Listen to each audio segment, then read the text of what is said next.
Hey, good morning, church. Good to be with you. We're going to be in the book of Revelation, chapter 2, because when I talked to Pastor Randy and Pastor Mike, I said, give me an easy one for my first Sunday here at St. Peter. So really thankful that we're starting off easy in the book of Revelation. Excited to get to be with you. I've been a fan of your church for a number of years now, and it's a real joy to get to call this our church home. Our two boys, Jack and Grant, are in third grade and preschool here at St. Peter, and we are thrilled to be a part of the community here. One of the things that I want to take a few moments to take a look at here in Revelation chapter 2 is the blessing that the book of Revelation is to us, and that it gives us perspective as a church. When we see Jesus speaking directly to a church, and here in these few weeks that we're a part of in this series, we see that there's 7 letters to 7 different cities in 7 different churches. And today is the church in the city of Pergamum. This is a city that's got a bad rap. This is a city that is up against some serious opposition.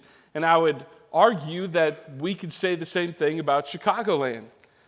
In the last 25 years, we've seen church in Chicagoland take a major dip. Back in 2000, there was a study taken of all the Christian churches in Chicagoland area. And at that time, there were 12,800 churches. 10 years later, they did the same study, and they found that there were now 2,000 fewer churches in the Chicagoland area in 2010, down to 10,800 churches. And then they did it again in 2020, just 10 years later. And they had found that over the course of those 20 years, the church in Chicagoland area was now down to 6,500 churches, cut in half. And I don't know if you know this or not, but there was something called a global pandemic that happened since then. And my guess is that 1 or 2 other churches have closed since then. We're kind of up against it in some ways here in Chicagoland area, which has me excited for the opportunity that is before us. And today, as we take a few moments to consider the way Jesus encourages the church in Pergamum, we want to pause and ask, what is Jesus saying to us for the circumstances that we face as a church here in Chicagoland area today? And I think it's something like, God's asking you to do something. What is it that God is asking you to do? Well, let's take a look here, Revelation chapter 2. If you look back in verse 12, we see this. Jesus says through John, write this letter to the angel of the church in Pergamum. This is the message from the one with the sharp two-edged sword. Remember that Jesus describes himself as that, because we're going to come back to that in just a few moments. Verse 13, Jesus commends the church in Pergamum. I know that you live in the city where Satan has his throne. Not a good nickname for your city. Yet you have remained loyal to me, Jesus says. You refused to deny me even when Antipas, my faithful witness, was martyred among you there in Satan's city. So let's just take scope of what's going on here for just a moment. You live in a city that is referred to the place where Satan has his throne. In fact, this is what that looks like.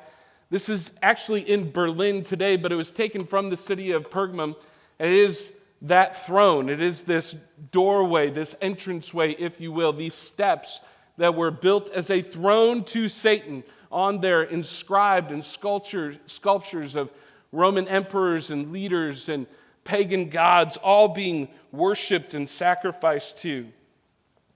Temples that look like this were all over the city of Pergamum. You're kind of up against it if you're living in a city that's called the place where Satan has his throne. And if that wasn't enough, you're asked to love this city. You're asked to bring the gospel into this city. You're asked to be selfless to your neighbor in this city, risking your very own life because one of the heroes of your faith, Antipas, was just killed, very brutally, I might add, for his faith. And Jesus commends the church here, saying, keep doing what I've asked you to do.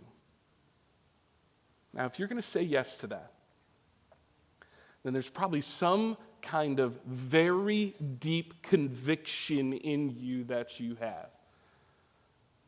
And it's got to be the conviction that Jesus is absolutely more than enough.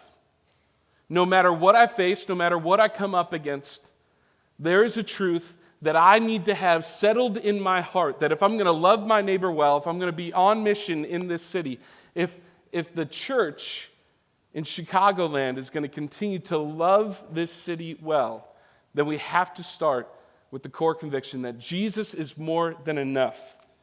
Or in other words, if Jesus is more than enough, I'm going to do what God has asked me to do. I don't know if it's me, but maybe you're like me. The pace of life always has me having too little time to ask some of the most important questions in life. When was the last time you sat down, maybe with a spouse, maybe it's you by yourself in a quiet space, or you're sitting with a mentor, and you were able to contemplate, what is it that God's asking me to do? What's the thing God has put on my heart to do? Because there's probably a neighbor, a friend, a family member, a subdivision, a community that needs the thing that God's been cultivating in you. That's what I love about the work that I get to do with Link. We get to partner with leaders all over the city who have had God put a dream on their heart, and we get to put legs under that dream and help them start a church, start a nonprofit, start a for-profit business that has kingdom implications on how they're going to bring the gospel into their community. And I've found that because of our baptism and who Jesus is, God has woven dreams into each and every one of us. What is it that God is asking you to do? Because the promise we have in Him is that He is more than enough. He will walk with us, and you'll see that when we break it down in verse 17 in just a few moments. But before we get to that, Jesus says, but I also have a word of caution for you, church. Verse 14, but I have a few complaints against you. You tolerate some among you whose teaching is like that of Balaam, who showed King Balak of Moab how to trip up the people of Israel. He taught them to sin by eating food offered to idols and by committing sexual sin. In a similar way, you have some Nicolaitans among you who follow the same teaching. Repent of your sin, Jesus says, or I will come to you suddenly and fight against them with the sword of my mouth. Now, let's take a look at this story of Balaam. Balaam, a prophet of God, sent to the people of God as they're wandering through the wilderness on their way to the promised land. At this specific spot here, which is found in Numbers chapter 22 through 24 in the Old Testament, I don't have time to read through all of it, but if you wanted to go look at it, you can. You find that Balaam is asked by God to do one thing, and that is to bless the people. And God says, Balaam, this is all I want you to do. Don't do anything else. Just do the thing I've asked you to do, and that is speak blessing over the people. And so he does that 3 times. And it's a beautiful thing. But all while that's happening, you have King Balak of the region of Moab who sees this huge nation of people walking through his area and does not like that there's a massive nation of people, a very daunting group of people that could very well overthrow him. So he says, I don't want them to be so powerful. I want Balaam to put a curse over the people, and I want them to decrease in number. He even offers Balaam a pretty sweet, handsome reward to curse the people. But Balaam says, I can only do what God's asked me to do. So he does it 3 times, blesses the people. But when he hears about this reward, he starts thinking, how can I do what God's asked me to do, plus get some profit for myself? And so we find in Numbers chapter 25 that Balaam actually, on the side, goes over to King Balak of Moab and teaches him, if you send prostitutes into the land and if you have them eat the food sacrificed to idols, they will commit these sins and it will be a curse upon themselves. And that's exactly what happens. And 24,000 men end up dying because of this.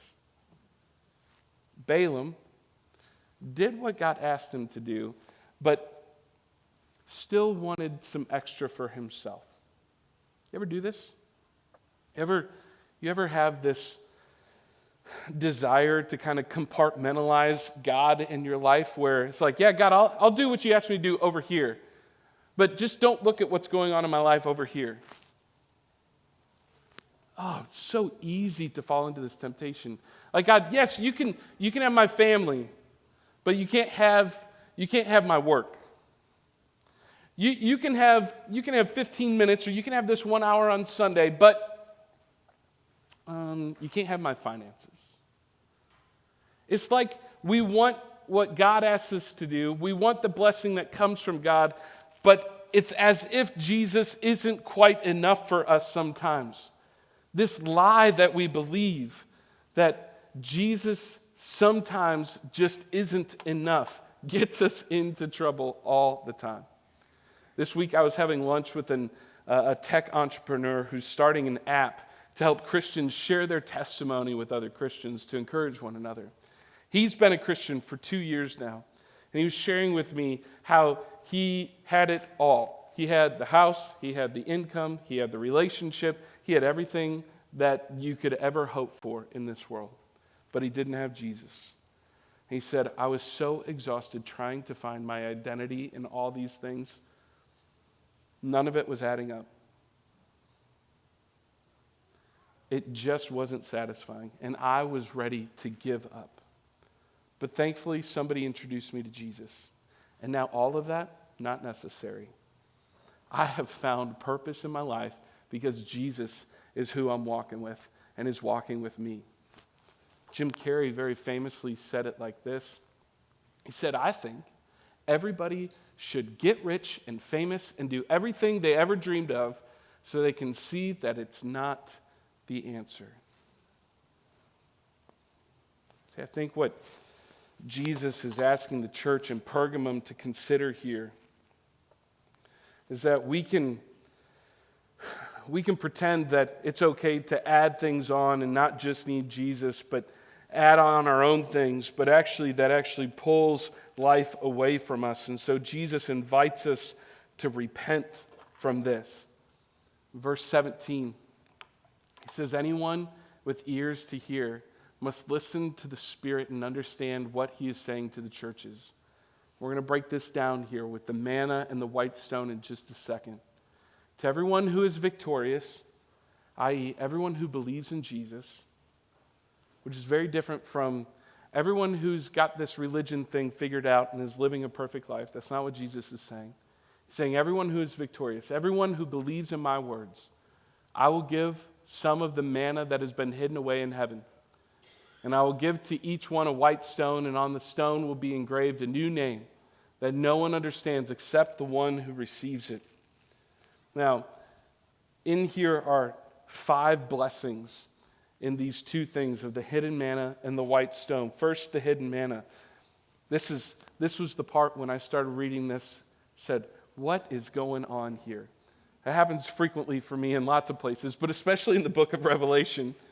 This hidden manna, what are we talking about here? Well, we remember the manna as the provision of God for the people of Israel when they were wandering through the wilderness, right? In a place where there is no food, God gives food. Where it looks like you can't sustain yourself, Jesus sustains you. That is the promise of the manna here. But this hidden manna, when we look at Exodus 16 and Hebrews chapter 9, we find that there was a little bit of manna that was actually put into the Ark of the Covenant at the time. And it was hidden away into this most sacred, holy place of the presence of God.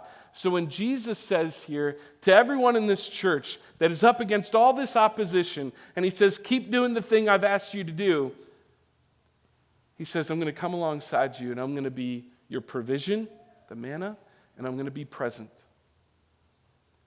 No matter what you face, no matter what you're up against, Jesus says, I'm going to provide.